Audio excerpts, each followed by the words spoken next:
Johnson & Johnson a présenté un deuxième trimestre 2025 qualifié de très solide, démontrant une capacité d'exécution remarquable en absorbant l'impact de la perte d'exclusivité de Stellara tout en affichant une croissance opérationnelle de 4,6%. La société a non seulement dépassé les attentes, mais a aussi significativement relevé ses prévisions annuelles de vente et de bénéfices, donc de chiffre d'affaires, d'accord, quand on parle de vente ici. Donc cette performance, alimentée par un portefeuille de 13 marques en croissance à deux chiffres, ok, et une dynamique exceptionnelle dans la division MedTech, valide la force de sa stratégie de diversification et la profondeur de son pipeline d'innovation, positionnant J&J pour une phase d'accélération de la croissance.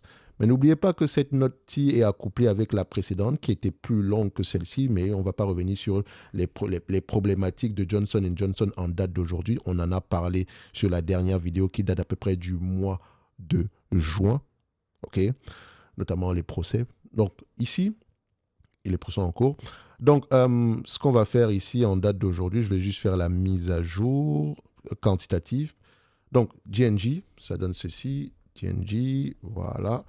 15 fois les bénéfices, vous connaissez la chanson. Si le dividende, il est safe, ça n'a pas trop changé, ça fait 15 fois les bénéfices ici, donc 183 dollars l'action, moins la dette nette, 183 moins la dette nette ici, on a une dette nette de combien? 183 moins 13, donc 183 moins 13, ça fait 170 de manière générale. Donc l'entreprise est correctement évaluée au prix actuel. Quand je dis correctement évaluée, c'est un prix intéressant à 15 fois les bénéfices. Une entreprise rachète des actions, le dividende en question ici, il est safe, il y a de grandes chances qu'il continue à croître. Le plafond de verre est à peu près à 6% ici. Et si on vous distribue la totalité des bénéfices attendus d'ici 2027 par rapport au prix actuel, ça fait 176 ici.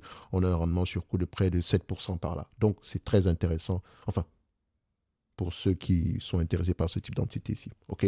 Bref, n'oubliez pas que ça vient également avec des procès en cours. Et je ne sais pas combien de milliards ils vont avoir tendance à payer, combien d'années ça va prendre, etc.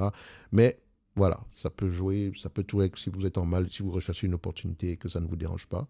Pourquoi pas? Bref, GNJ, je mettrai ici le target price, comme je l'ai dit, 170 dollars. La dernière fois, je ne sais même pas combien c'était, donc je vais dans la watchlist. On va fermer ça, collapse all. On va dans le segment healthcare. On prend ici GNG. On recherche. Tac, tac. Voilà, GNG. On était à 178 dollars l'action. Donc aujourd'hui, je vais juste mettre 170 dollars et je mets la date d'aujourd'hui. Donc, pour ceux qui veulent aller plus loin, toutes les informations sont en description de cette vidéo-ci et pour les autres, on se donne rendez-vous sur les prochaines vidéos. Merci, au revoir.